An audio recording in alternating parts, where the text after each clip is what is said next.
Hello, y'all. Hi. It is December 2nd, 3:21 p.m. And by the title, I don't know how to say it. By the title of this video, I have some stuff to talk about, I guess. We'll just jump right into it. Back in September, a member of our management team was sent to another location to help, and that left only me being the only manager and with a supervisor to oversee all of it. So catering, concessions, and restaurant. Before that member was even sent to the other account, myself and my supervisor voiced our concerns to our director, and because we were already barely kind of getting by with what we had in regards to resources. Like when our other manager was with us, like we were already struggling to get events pulled ahead of time, get cards pulled, like things like that. We were still trying to get our balance back, and I don't know why we kind of fell out of it. I think okay, so I think I need to set the scene a little bit. In this previous clip, I mentioned our routine kind of being thrown off, and our routine was thrown off because in May, I believe it was May, our catering director had quit. So at that time, one of our managers had been there for quite some time and was able to become the interim director. So it went down to 2 managers and a supervisor.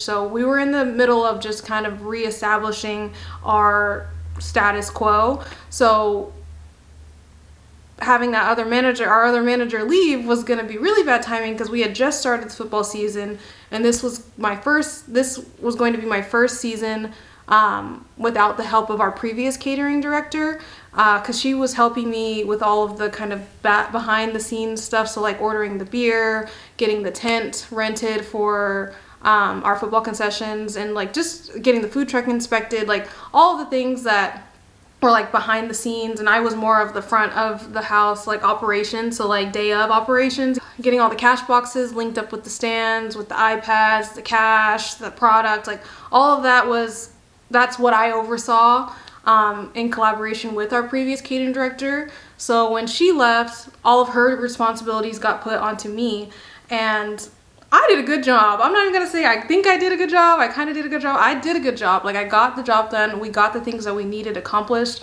and I was feeling very good about this season. Albeit there's always room for growth, but I felt good this being my first season doing all of this kind of on my own. I felt like I was at a good spot, but that was with us having another manager and a supervisor. So like we were a solid team of 3. All of that to say, I tried to explain to my catering director that the only reason we were getting the things that we were getting done at this moment was because I was putting in that 120%, like going above and beyond like my task to help and contribute for the overall success of the team. We'll get into how that was my fault and how that was detrimental and how I need to improve that moving forward, but we can explore those after. So our catering supervisor was very, very overwhelmed, and as the manager, it was my job to bring these concerns of my supervisor and of myself to the director, and we tried to voice those concerns and say like, look, we are going to be stressed so thin, like things are going to fall through the cracks. And we warned her ahead of time, like things are going to fall through the cracks, because like you're taking the workload of 3 people, dwindling it down to 2, but really me, because I'm the manager, so I'll be the point of contact. I will be the one like in charge. So really it's taking it down to 1 person. I don't like back away from difficulty or a challenge. It's just at this point with this job, I've already been giving that 110% for like the past year. So yeah, I was not looking forward to having to continue the football season without that support from our other manager.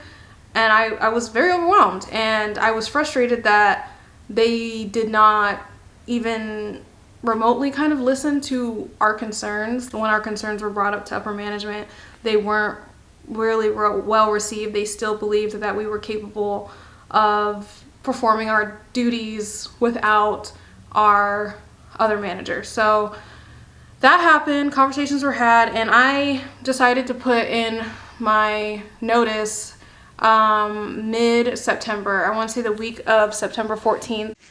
I want to put the timeline in perspective. So around September 10th or 11th is when, I believe it's September 10th, we had the conversations with our new catering director about our concerns. And on the September 12th is when I gave my notice. And I gave my notice on September 12th that my last day would be October 25th. And it was very difficult because I feel like me quitting was me putting myself before the job for the first time. And obviously that's not good. My boundaries with this job were not great, and that I can only blame myself for that. But it was a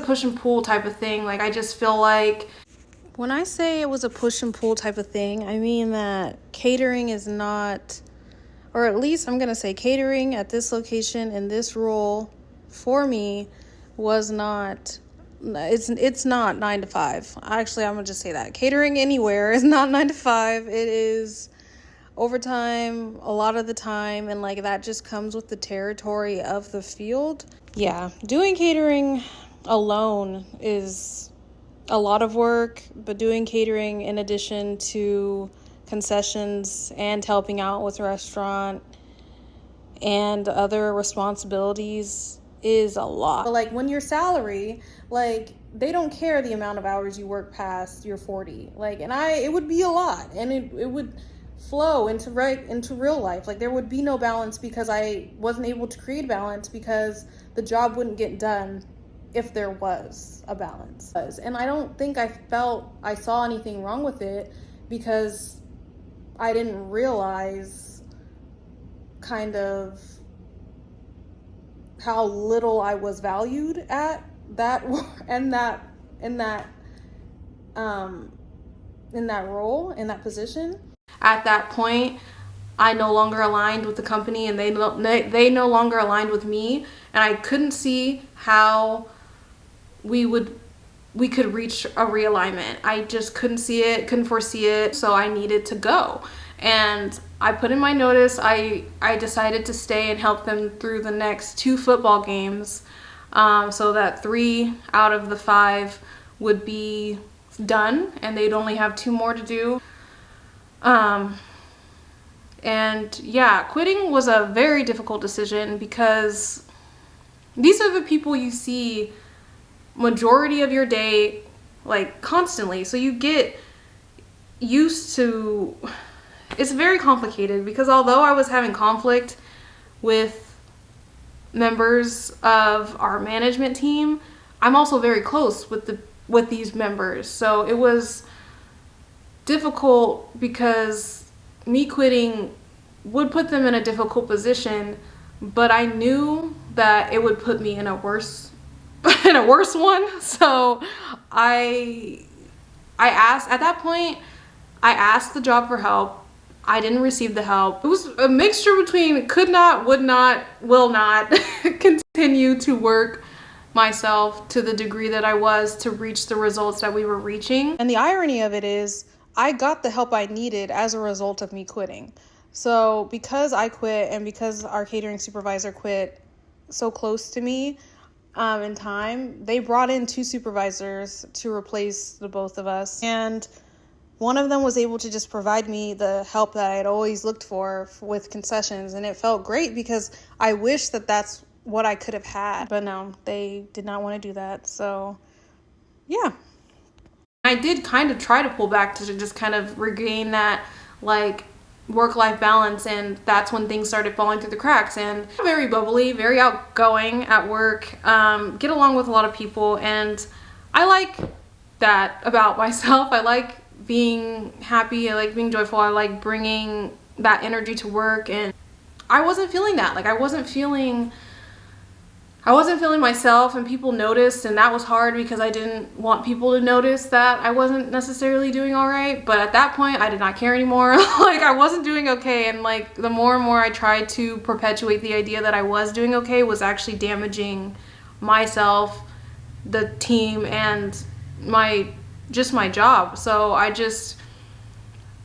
accepted that I'm not okay, but we're gonna have to fake it till we make it, because I just wanted to support my team. I honestly wanted to support my team as much as I could for as long as I could, and that was that day, October 25th. I had a date in mind, so I just worked until that day came, and now here we are. And I can genuinely say that was a good decision to have made, although I faltered and was contemplating like being removed from that role. I feel lighter, and people had told me I even look lighter. I feel happier just because I felt like I was gaining like myself back, like my life back. Like I kid you not, my life became the job, and partly that was because I didn't establish a better work-life balance for myself. My boundaries were very loose.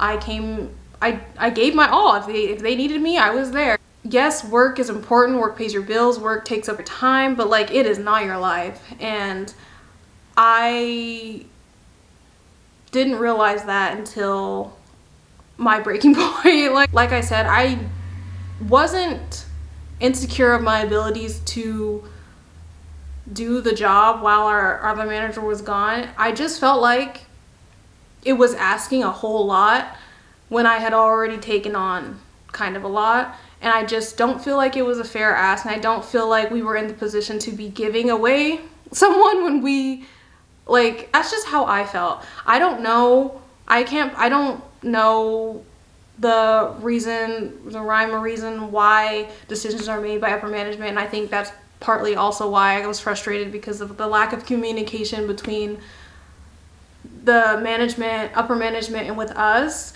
Because personally, I felt like if big decisions like that were being made for my department, we should sit at the table and talk about it, because we're the ones getting directly affected. So we should be the ones to convey what that's going to look like, how that's going to affect operations, and maybe solutions as to relieve some of the work and stress that was going to be put on Maya and I.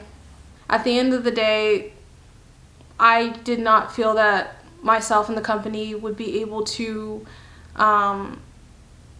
work together any longer. So it was an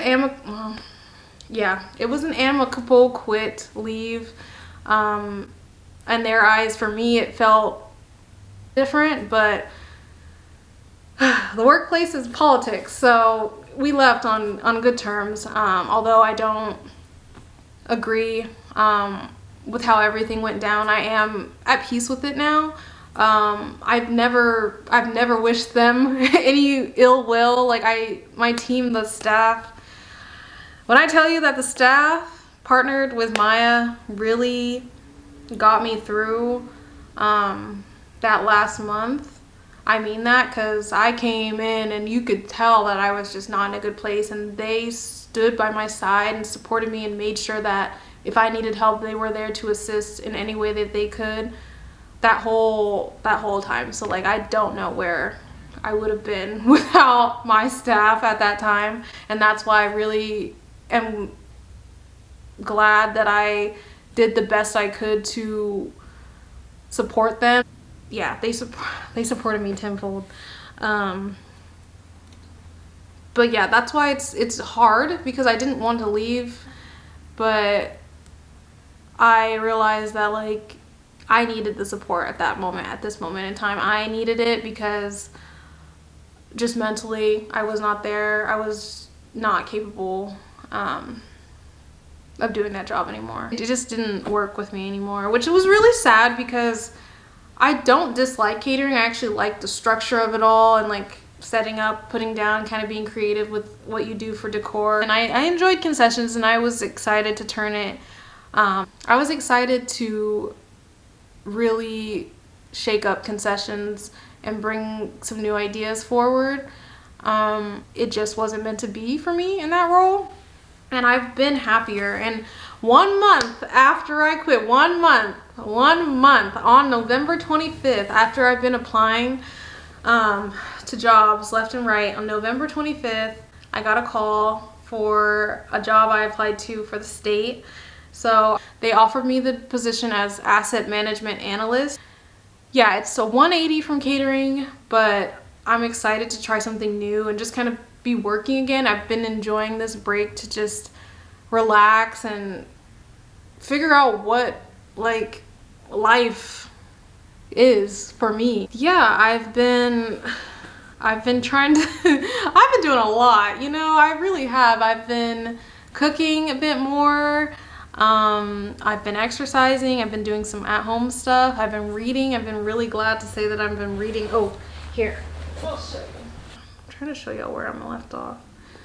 Okay, small book. I really need to get back into reading, and I'm really excited too with this. But yeah, I'm almost done. I just have this much left, which isn't bad. So I'm almost there.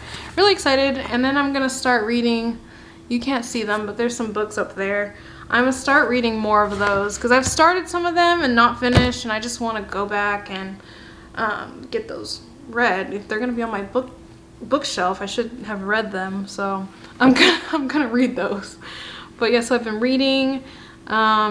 Just yeah, figuring out again what life is like for Sabria outside of work, and it's honestly been it's been freeing to just live. Yeah, it was definitely difficult to learn what taking a break looked like because I don't feel like I ever give myself permission to. I always feel like I need to be doing something, I need to be bettering myself, I need to be working towards something. Sometimes you can just be, and that's what I've been really trying to work on, is just being present in this moment. Like in this moment, I'm talking to you guys, we are here. I'm not trying to think past that, I'm not trying to think before that, just trying to think about that right now in this moment, what we're doing, and just centering and anchoring myself here in the present while still being mindful of my hopes and my dreams and my aspirations, and still keeping the things of the past in mind so that I don't repeat them. So that's what I've just been working on, just being more mindful and just giving this a rest, because I live in my head a lot. Yeah, it's not that serious. And I know that sounds crazy, but it really isn't. I realize that I psych myself out, or I stress myself out. So we'll see. I'm really excited for what's ahead. I don't know what all is ahead, but I'm excited to bring you guys along, and I want to try. I want to keep trying, even if I'm not where I want to be with certain things in my life. I don't want to not do anything rather than try. Like, for an example, with my channel, I sometimes feel a bit blocked, and I just feel as though I'm not producing the content that I desire, but that doesn't mean I shouldn't produce content at all. Like, I can figure it out while uploading and while doing this, and I think I don't know why I never gave myself permission to try. I always have this mentality of like, it needs to be perfect before it's seen. And I'm like, perfect for whom though? Because even if it is out there, someone can still, I can make the best video that I've ever made that I feel like is my prized possession, and someone can look at it and say, yeah, that's shit, or that's crap. Like, it will never be what it is to you. It will never be that to someone else. Even if it's close to that, it'll never be that. So that's why I'm really trying to remember why I do the things I do, and I do them for myself. I do them because they bring me joy and because they're important to me, and that's okay to share with the world in whatever state and whatever form that they're in. So yeah, I'm gonna keep trying. I want to keep trying, And yeah, I'm gonna push myself, so I'll see what I can do. I'm grateful for you guys. This community is, this fam is cute. I love our fam, and you guys have always been very supportive. And yeah, I support y'all too. If y'all need anything, reach out in the comments. We can talk. I want to have more discussions and just talk about life, because like I said, lots of things, good, bad. I think a lot, and I want to share those because I think a lot of people think a lot too, and they just don't always speak what's on their mind. And sometimes I don't need to be speaking what's on my mind, but I want to. And this is a safe space to do that. So for me, for you, for everyone, yeah. So I'm gonna go. Stay well. We'll talk soon.